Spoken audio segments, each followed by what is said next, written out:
Poi, continuando a lavorare con questi virus, con questi fagi irradiati con luce ultravioletta, ho scoperto un'altra irregolarità, diciamo, un'irregolarità. Ed è questa, che quando si fa un saggio, si misura la quantità di virus attivo che c'è in un campione, questo si fa con delle piastre di vetro dove c'è uno strato di batteri. E si mette il virus lì, si uniformizza e poi se c'è un fago, il fago entra in un batterio, produce nuovi fagi e così via. Per cui si forma un centro di propagazione. E questo centro di propagazione si vede perché i batteri sono tutti distrutti. Perciò c'è lo strato uniforme di batteri e poi questi buchi che vengono chiamate placche. E le placche misurano il numero dei fagi attivi. Ecco, facendo qualche esperimento così, mi sono accorto di una cosa.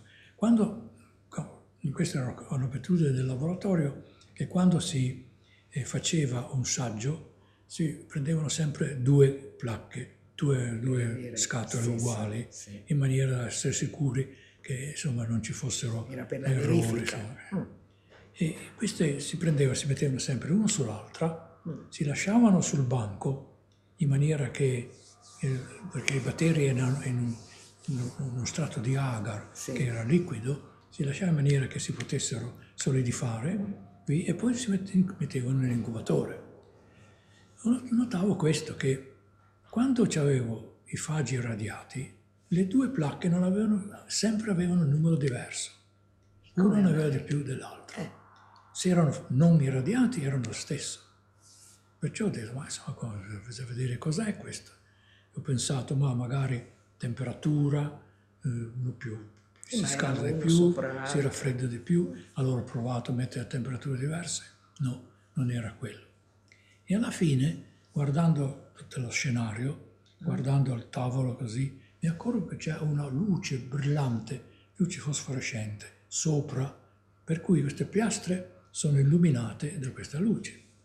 E si sapeva che c'era un fenomeno di riattivazione di batteri irradiati con luce ultravioletta, che se erano irradiati con questa luce, capisci? E allora ho detto, ma forse anche i fagi rispondono a questa luce. E allora naturalmente ho fatto subito l'esperimento per controllare, lasciando alcuni alla luce, altri no, ed è diventato chiaro che c'è il fenomeno cosiddetto fotoriattivazione dei fagi. Luria non c'era in quel periodo, era a un meeting ed è ritornato proprio quando tutto era finito, per cui vado lì e gli faccio vedere i dati. Povero uomo, è quasi morto perché lui pensava che il suo fenomeno di riattivazione fosse tutto una cosa di questo tipo, capisci? Esatto. Che fosse il gioco di luce, eccetera, eccetera.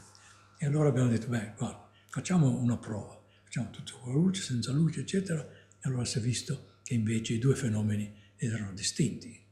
La fotoreattivazione era una cosa, l'altra reattivazione da molteplicità era un'altra cosa. Così era soddisfatto. Così era tranquillo anche Luria.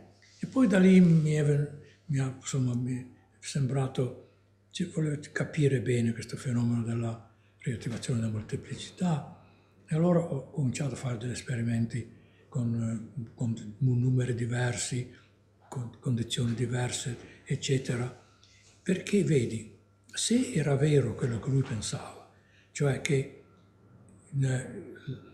per mantenere l'attività, la produzione di fago in un batterio, era necessario avere dei pezzi che si mettono insieme, ricostituendo tutto il fago.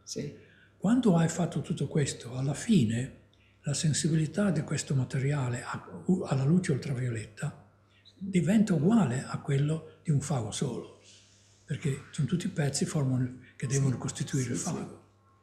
E questo, ho fatto appunto esperimenti di questo tipo e ho visto che invece non è vero, che quando si fa l'esperimento di questo genere, che si arriva a determinare la finale alterazione, la finale suscettibilità alla luce ultravioletta, questi che sono sopravvissuti sono molto meno sensibili alla luce ultravioletta.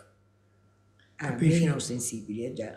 Perciò questo al momento era difficile interpretarlo, ma poi alla fine, adesso, dopo un po' si è capito com'è la questione. La questione è che la luce ultravioletta produce dei danni nel DNA. Il fenomeno della riattivazione è riparare i danni Sì, che sono stati fatti. Per riparare i danni ci vuole l'attività di certi geni del fago. sì. Perciò quando si fanno queste molteplicità diverse, quello che deve sopravvivere non è tutto il fago, ma è solo questo gene, questo gruppo di geni, in maniera che questo poi possa produrre il sistema che fa guarire gli altri fagi. Capisci? Sì. Perciò è venuto fuori da lì che tutto questo fenomeno della fotoreattivazione anche è dovuto a un riparo del DNA.